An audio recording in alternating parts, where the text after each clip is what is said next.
I work on the design of the exhibitions, I work with the curators.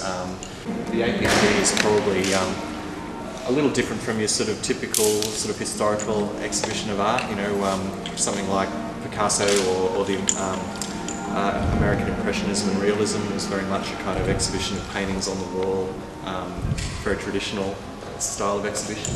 APT is something very different. Some of these are probably a great kind of example of that. So, you know, the big mushroom plant made of pots and pans, and the motorcycle. And as we walk through, you'll probably see a few other things that yeah, just challenge your notions of you know, contemporary art and what art's all about. This is Aya Jocchio's work in the middle here. Now this is another big building project, so when it's finished the audience will be invited to walk into the structure. Essentially it's an 8-sided room with these little alcoves in it. For me it's more about subjects that I'm working on. It's not about the medium, and I don't really like my works having same look. Having a signature style for my works, but there is, you know, connection of subjects.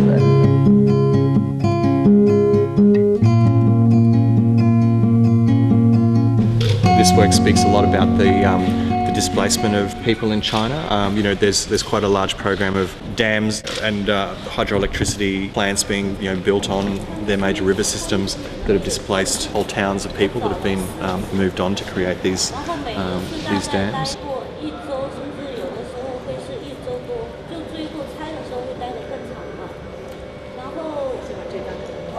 She said that last night at dinner, the staff here asked her, she must tell people the process of making the whole thing, because it was just so amazing. To get access to this building is not easy, and she had to talk to the village officers 4 times. And last time, before she dismantled the whole thing, she had to stay there for over a week. Obviously it's quite a big challenge for us to think about how we would get a house from China to here and then build it on site. In order to install this, we've had Australian quarantine officers on site with us throughout the whole construction process, ensuring that none of the sort of organic matter from the house has travelled, you know, out there. There's also a specification by Australian Quarantine that we are very careful about the way we handle this work, and that we minimise risk for that sort of, you know, essentially what is sort of timber and plant matter travelling out of this gallery. So that's why we contain the house behind a barrier, and the public aren't allowed to go in the house. They have to look at the house from a distance. On a serious note, I find it very tragic that the artists aren't here and that you're going to have me speaking about their art. There is an enormous breadth of freedom within this vein. So you do in fact get people doing still life, right through to portraiture, and then right through to sort of commission works such as these. Every morning in the studio, they have a sort of an hour sort of sketch to warm up, and then they get going and they paint. But basically it's 4 days a week. Friday is a cooperative day where they will do work for the studio or outside. It's a cooperative. Everyone from the top will be sent out to the streets, maybe to clean the streets, brush up, what have you. Saturday is a political study day, and Sunday is a day off. So on the mosaic, that's it. I mean, it's an amazing piece of work.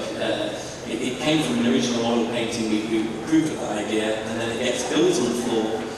Workers go all around it. They do these outlining on the floor on sort of A5 sheets, and then they sketch them in, so you actually get this sort of grey graduations of the face, and then they build it as it's around them. And I think what's beautiful here is the way that they fill in the earlobes, the Adam's apple, and this treatment of shade is superb.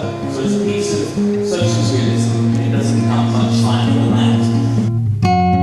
I have a question for you. During the opening of the APT6, many of the artists came here to talk about their artworks. Who would you most like to speak to, and what would you ask them?